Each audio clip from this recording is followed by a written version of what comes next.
तो यार बात करते हैं आज हम आईपीएल पे, और कोहली और बाबर आजम का जो हमेशा से कंपैरिजन होता आ रहा है और अभी भी हो रहा है इन दो चीज़ों पे लेकिन उससे ज़्यादा एक और इंटरेस्टिंग चीज़ है, वो है विराट कोहली और गौतम गंभीर, जो कि दोनों इंडिया के क्रिकेटर्स हैं। गौतम गंभीर जो है वो एक्स क्रिकेटर हैं इंडिया के, और 2011 में आपको याद होगा कि वो ओपनर थे, और इंडिया जो फाइनल में इंडिया ने श्रीलंका को शिकस्त दी थी उसमें वो उनका मेन किरदार था। 97 रन स्कोर किए थे उन्होंने। तो इन दोनों की भी जो है आपस में काफ़ी ज़्यादा राइवलरी चल रही है, और वो कोच हैं आईपीएल की टीम के। तो कल उन दोनों टीमों का मैच था जिसमें आरसीबी को शिकस्त हुई। इस पर बहुत ट्रोल हो रहा था, कोहली साहब को भी ट्रोल कर रहे थे और आरसीबी को भी, तो इस पर भी कुछ बात करेंगे। तो यहाँ पे दो फैक्ट्स मैं आपको बता दूँ, एक कल वाले मैच का और एक उससे पिछले मैच का,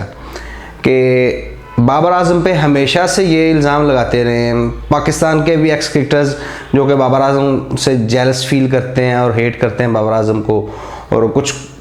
विराट कोहली की नाजायज़ औलादें जो पाकिस्तान में रहती हैं वो बाबर को ट्रोल करती हैं। जी बाबर जो है स्टैट पैडर है, वो सिर्फ अपने रिकॉर्ड्स के लिए खेलता है। तो भाई विराट कोहली ने कल 83 रन स्कोर किए हैं, और अगर आप देखें तो कल उसने 33 रन स्कोर करने के बाद, इनके पहले 33 रन स्कोर करने के बाद अगले 17 रन 16 बॉलों पे बनाए हैं उसने, यानी कि उसने अपनी 50 कंप्लीट करनी थी, तो 17 रन स्कोर करने के लिए 16 बॉलों का सहारा लिया है। और उससे पिछले मैच में देखें तो सेम यही हुआ है कि अपने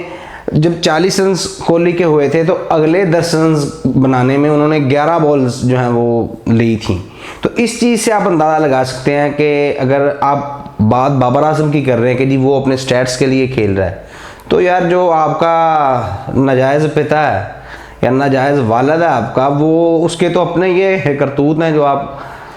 जो भी आईपीएल देख रहे हैं या जो क्रिकेट थोड़ा सा भी समझते हैं कि कौन अपने स्टैट्स के लिए खेलता है और कौन पाकिस्तान टीम के लिए खेलता है। मैं आपको छोटा सा वाक़या बताता हूँ। ये अभी रिसेंटली न्यूजीलैंड के साथ सीरीज़ थी पाकिस्तान की, तो आप वो क्लिप निकाल सकते हैं, यूट्यूब पे भी शायद पड़ा होगा कि बाबर आजम, आपने देखा कि उन्होंने 5 मैचेस की सीरीज़ में पहले तीनों मैचेस में 50 की थी। तो उनके कीपर से कमेंट्री पैनल में मौजूद जो थे कमेंटेटर, वो पूछ रहे थे कीपर से न्यूजीलैंड के कि बाबर आजम खड़े हैं तो आप क्या समझ रहे हैं कि मैच किस तरफ जाएगा।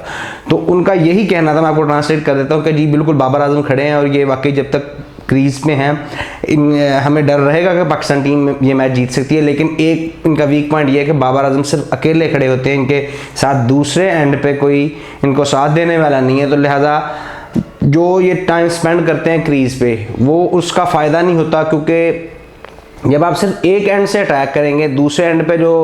क्रिकेटर्स को खेलना ही नहीं आएगा कि यार मैच को लेके कैसे चलना, तो बेचारा अकेला बाबर आजम तो कुछ नहीं कर सकता ना। ये न्यूजीलैंड के क्रिकेटर के कमेंट्स थे जो मैच के दौरान बोल रहा था जब बाबर आजम खेल रहे थे। लेकिन जो यहाँ पे बड़े बड़े साफ़ी नाम निहाद घर से बैठे हुए बने हुए हैं, उनका कहना है कि जी नहीं जी बाबर आजम जो है वो स्टैट्स के लिए खेलता है, हाँ लेकिन बाकी जो है जो हमारी टीम 2013 से लेके 2020 तक कुत्ते की तरह हर मैच हारती रही है, हर सीरीज़ हारती रही है, तब उनको कोई क्रिकेटर नज़र नहीं आया कि हमने किस पे तनकीद करनी है। एक अगर अच्छा क्रिकेटर हमें मिल गया है जिसे दुनिया मानती है, जो कि वर्ल्ड क्लास है, तो इन लोगों ने बकवास करनी होती है, क्योंकि ये तो शायद हमारी तारीख रही है ना कि हम अपने हीरोज़ को, चाहे किसी ग्राउंड में भी हों, खेल का मैदान हो या कोई और, कि हमने उन्हें जलील करना होता है। शायद पता नहीं कौन सी इन लोगों की यानी कि ईगो हर्ट होती है, अगर इन्हीं में से कोई बंदा आगे चला जाए, बढ़ जाए, इसका दुनिया में नाम हो जाए, तो इनको दूसरे लोग जो हैं वो अच्छे लगेंगे, लेकिन इनका अगर अपना कोई हीरो बनता है तो उस पर ये लोग बकवास करेंगे। वही मैं बात कर रहा था कि ये लोग पूछते हैं विराट कोहली को, तो अगर उसके हम स्टैट्स देखें तो ये दोनों मैचेस में उसने 50 करने के लिए आखिरी 2 से 3 ओवर लिए हैं 50 करने के लिए, लेकिन इसमें कोई नहीं बोलेगा। हालांकि हमारा कुछ लेना देना बनता नहीं है आईपीएल के साथ, लेकिन वो लोग जो पाकिस्तान में बैठ के बाबर आजम पे तनकीद करते हैं सिर्फ कोहली के लिए, ये बात उनके लिए है। बाकी आईपीएल में अगर देखा जाए तो मैं बात कर रहा था विराट कोहली और गौतम गंभीर की जो आपस में रंजिश है, शायद उसमें ये भी हो सकता है ना कि गौतम गंभीर ये समझते हैं कि विराट कोहली ने चाहे जितने भी रन स्कोर किए हैं, अगर उसने कोई टूर्नामेंट नहीं जितवाया या नहीं जितवा सका, तो और दूसरी तरफ अगर गौतम गंभीर को देखें तो 2011 के वर्ल्ड कप में इंटायरली पूरे वर्ल्ड कप में अगर आप देखें तो उनकी बहुत ज़बरदस्त परफॉर्मेंस रही थी। उनके जो फाइनल मैच में अगर देखा जाए तो गंभीर का बहुत ज़्यादा उसमें रोल था जितवाने का। तो वो कहते हैं कि क्रेडिट मुझे मिलना चाहिए।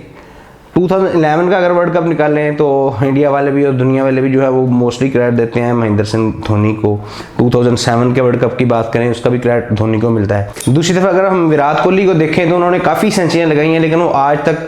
जो है वो कोई टूर्नामेंट जितवा नहीं सके। वो कैप्टन भी रहे हैं इंडियन टीम के। और एक और जो नामुनासिब किस्म का, या जिसे हम कह रहे हैं कि हम नहीं चाहते कि इस तरह का रिकॉर्ड हमारे नाम आए कि कोहली आज तक नॉकआउट में परफॉर्म नहीं कर सकें, तो इस वजह से गौतम गंभीर कहते हैं कि कोहली को जो इतनी ज़्यादा हाइप मिलती है उसकी वजह से जिन लोगों को ड्यू रिस्पेक्ट मिलनी चाहिए वो नहीं मिल रही। लोग सिर्फ जो हाइप पे चलते हैं कि जी कोहली है तो बस कोहली है, हालांकि नॉकआउट मैचेस में देखा जाए तो उनकी कोई ख़ास कारकर्दगी नहीं है। शायद इस वजह से भी उनकी काफ़ी ज़्यादा राइवलरी है। और